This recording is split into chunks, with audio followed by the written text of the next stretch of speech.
Let's talk about Israel. Let's not say we did. Okay, well, that'd be interesting.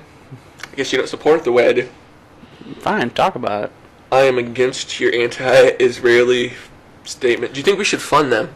We were talking earlier about giving money to people that can't feed themselves. Should we give them money to protect themselves? I think in that situation... Or do you think it should be from charity organizations like churches and stuff should have to give them private money? Now, in that situation, I think we should cut them a deal. Not necessarily fund all their military or... Socialist health care. We're not funding that. We give them money. Yeah, we give them money, but it's supposed to be used for their defense, and it's not supposed to be used for really anything else. Because they are surrounded by people who want to wipe them off the face of the earth. Maybe that's a good indication to move. If all your neighbors want to kill you, you probably shouldn't stick around the neighborhood for long. Because something's going to go off eventually, and it's not going to be good for them. Especially with nuclear weapons. But where would you have them move to? That's the thing. California? That probably wouldn't be such a bad idea. New York? I don't know. Come to Ohio, I don't think they'd want to. I don't want to be here. I don't know. It's kind of hard. It's hard to really say because we took land to give. We didn't. The British did. Well, okay. Well, it was after World War II, and the reason why I said it before then. Well, you have to keep hitting me hard with all these facts. Sorry, I'll stop. God damn you!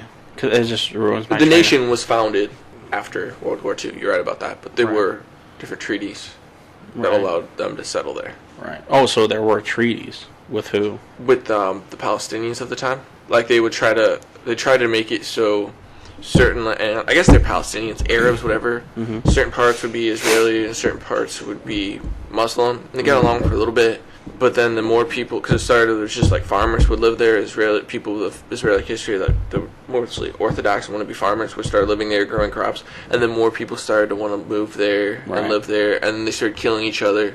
So then the British just were like, no more people can immigrate here till you guys start your issues.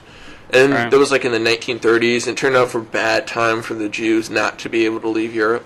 And then after that, they kind of realized they probably should have let them live there, so then they just gave them the state. Kind of snowballed into what we have now. Something like that. Yeah. Well, I can see that. I mean... How much should American taxpayers give Israel a year? What's too much? What's your drawing point? Well, too much would be $1 trillion, so let's start from there. Okay. So if we backtrack it, probably even $500 billion would probably be too much. When you say $1 billion would be more than enough? No, because some aircraft are more than $1 billion. Don't they have aircraft, though? They do, but, I mean, if you want to keep... What you want to do is you always want to be ahead of the curve when it comes to military. Yeah, but most of the people they're fighting against throw rocks at tanks, so I think they're pretty well off. The only thing they're not protected against not is necessarily, missiles. Because you always see, Palestinian bombers come in, and that's not technically rocks. I mean, they're blowing up buses and buildings and shit. How are planes going to stop a bomber? I'm not saying for that particular... There's different types of war fighting.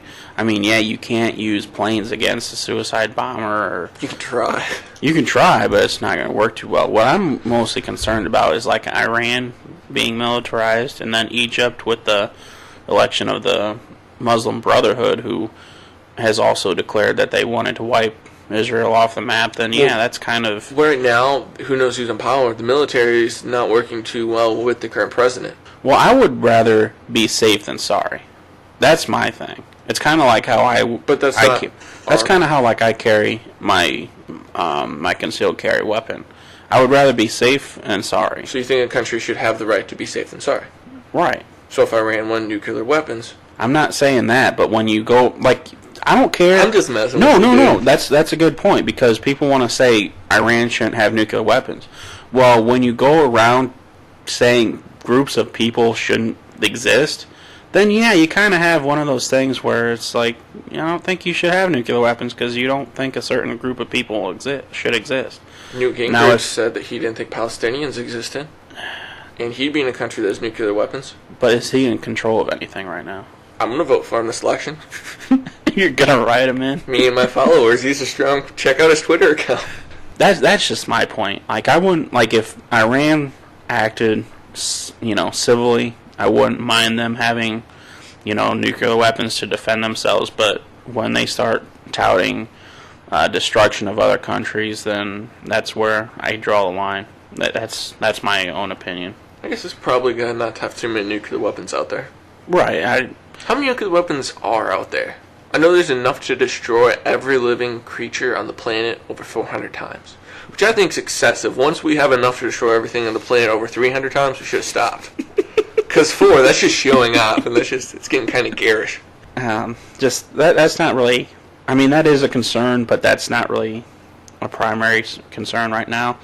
My concern is missing nuclear weapons, like when a government does collapse, like Pakistan. If they collapse, that's not going to be good for us.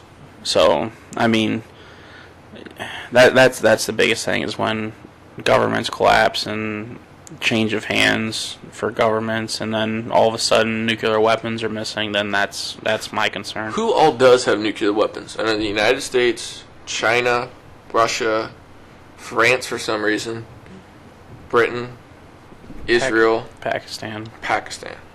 Does North Korea have? I thought Israel officially didn't have them. Israel? Yeah. Are they announcing that they have them? I knew they had some kind of weapons, but I didn't know they had. I'm pretty sure the big we might have stuff. We might have sold them some stuff. Just under the table, we don't talk about it. Because I mean, not the stuff we used in World War II. I mean, the stuff that makes that look like a firecracker. Right. I couldn't tell you for sure. I'm not a military analyst. Oh, India. India has them too. Right. Because I know that's a big thing with India. Yeah, India and Pakistan. Pakistan. Yeah, they're at a nuclear showdown right now too. Who would you vote for, India or Pakistan? To win? Yeah. I would say my best guess would be India right now because they have a higher population. But that doesn't really matter when nuclear weapons are involved. Yeah, I was going to say, nuclear weapons can fix that kind of fast. Right.